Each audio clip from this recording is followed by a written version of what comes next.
Diqqət edin, övladınızda belə bir əlamətlər varsa, əziz valideynlər, bunun səbəb nədir? İndi mən sizə izah edəcəm.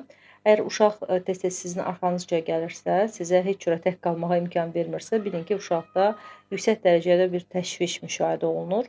Bu təşvişin, bu həyəcanın mənbəyini araşdırmaq lazımdır və yeni bir uşağa fikirlər formalaşdırmaq. Çünki siz ona aktiv, belə deyim, istirahəti nə qədər çox etsəniz, bir o qədər də uşaqda təşviş, həyəcan çoxala bilər. Hətta uşağı bu həyəcanlı ərəfəsində hardasa tək qoymaq, bağçaya aparmaq və qaçıb gizlənmək heç də məsləhət deyil.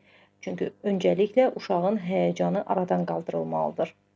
Sakit məşğuliyyətlər, nəfəs texnikaları, rahatlayıcı masaj növləri bunlar uşaqda bir qədər terapevtik təsir göstərəcək. İkinci əsas əlamət odur ki, uşaq bacıları ilə, qardaşları ilə tez-tez dava edir, aqressivlik nümayiş etdirir. Bu deməkdir ki, uşaqda özünə qarşı olan hardasa sevgisizlik hiss oluna bilər. Uşaq ola bilər ki, qısqanclıq səhnələri göstərsin. Bu deməkdir ki, siz qəti şəkildə uşaqları müqayisə etməməlisiniz. Qardaşı ilə, bacısı ilə ki, o doğrudur, sən yanlışsan.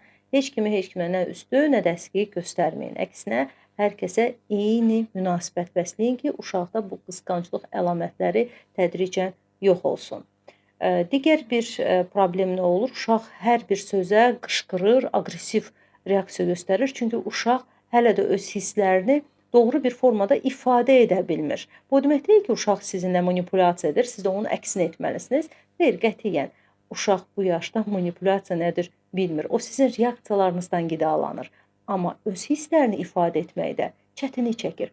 Bu işdə siz ona yardımcı ola bilərsiniz. Buna anlayışla yanaşmaq, uşağın hisslərinin nədən bu dərəcədə, bu həddə çatmasının səbəbini öyrənmək lazımdır. Bu da yalnız danışıqla izah olunmalı, dəstək formasında göstərilməlidir.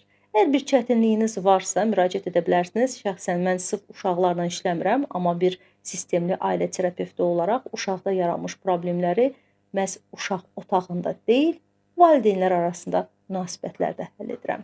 Bu istiqamətdə dərindən işlər görmək istəsəniz, sistemli ailə terapiyasına müraciət edə bilərsiniz.